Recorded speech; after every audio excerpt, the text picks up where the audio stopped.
Now, I'll bet no one in this room was invited to this meeting, which took place on the 3rd of September. This is the Intercloud Working Group. You can see Vint Cerf over there. There is stuff happening in the private sector that the U.S. government is not following. Now, I'm a fan of Buckminster Fuller's, and I honestly believe that time energy is the fundamental metric by which we have to evaluate everything that we do. Today, U.S. government intelligence analysts spend a quarter of their day trying to find information and navigate the labyrinth of password access and calling security officers to get a new password and so forth.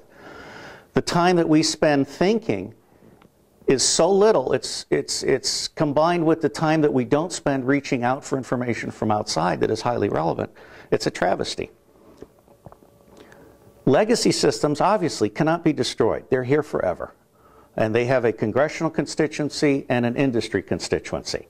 We have to work with that. But on top of those legacy systems, I am absolutely certain that 3 technologies are going to change how we do business.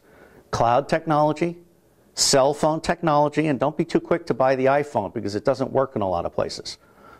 They're being overwhelmed by data requests, so the system is shutting down all over the country. And mashup technology. And when I say mashup technology, I'm talking about open mashup technology. I'm not talking about private clubs where the insular talk to the insular. Real-time intelligence is now vital. I believe in government. I especially believe in good government. I believe in informed government. Today, there's a focus on the bankruptcy of Hertz and Sprint and a whole bunch of other services that the U.S. government uses. I'll bet no one in the U.S. government is paying attention to that. In the past, the government has been able to ignore stovepipes because it's been a Weberian bureaucracy, a top-down pyramid where decisions are made at the top. That's not the case anymore. It has to connect. Now, this is something that I have not been able to achieve in the United States. I'm now moving my flag to Europe. We have to plan for the day when RFID is everywhere, and you can study this eye chart later. RFID is going to be everywhere, and cell phones are going to be everywhere, and people will be able to turn off or on the GPS and so forth. But the bottom line is that 80 to 90% of the information that we need to make sense of is not secret, not expensive, and not known to the U.S. government. And that is frightening. Now, I am an analyst. I'm a half-breed. I'm also a clandestine case. I was a clandestine case officer. These are the 10 high-level threats to humanity in priority order, as ranked by the United Nations High-Level Threat Panel, which General Scowcroft was a member of. The U.S. government is not focusing on anything other than those 2 red dots. That is a major problem for us. At the same time, everything is connected. I don't know how many of you are aware of this, but all these energy-saving light bulbs have lethal amounts of mercury in them. Duh.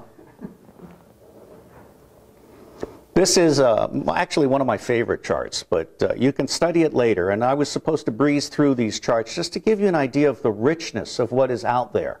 I have 30,000 pages of free information from over 750 world-class authorities on my various websites.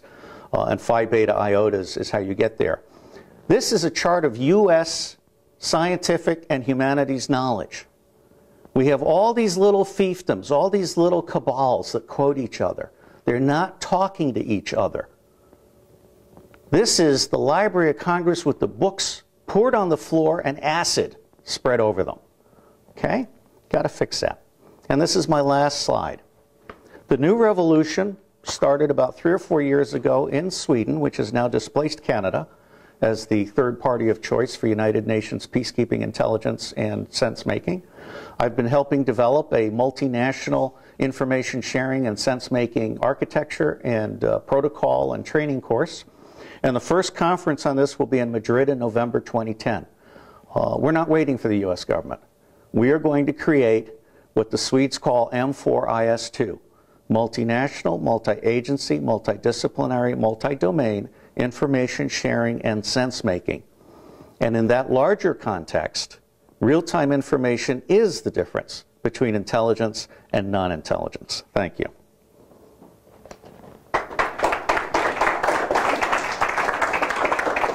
Clinton needed to know if we had hit the Libyan intelligence headquarters. CIA could not tell him. NSA could not tell him. The NRO could not tell him. He called the president of CNN, who called the CNN bureau chief in Jordan, Amman, in Jordan, and he called a photographer known to be living across the street from the headquarters in Tripoli. And this photographer said, yes, the building's burning. Okay? $75 billion a year for secret intelligence, and we couldn't tell the president if we had hit the target. There's something wrong with that picture. Today, Twitter makes possible a two-way emergency warning system, as well as the harnessing of the collective intelligence of a group or a single observer at a specific time and place. When we invaded Grenada, it was very important to have the phone number of the governor's house, which we were rescuing. We were actually able to call it and ask them, how are they deployed around the house? So being able to reach out and touch anybody anywhere actually matters. The Obama IT vision has certainly been influenced by his privileged access to what Google is up to, but that has not migrated across government. And we're all here in part to help make that happen. These are 3 new memes that I believe will lead to a revolution in government information affairs over the next decade. Now, this is the eye chart, which actually reflects my last 20 years of thinking about this. You can look at it more closely later. I've written 7 books on this topic, or published 7 books. This is a graphic I use to show the limitations of internal data mining where it exists. The government knows less than 10 to 15% of what's relevant to any given decision. You have the vital importance of treating the cell phone with rapid SMS as a two-way decision device.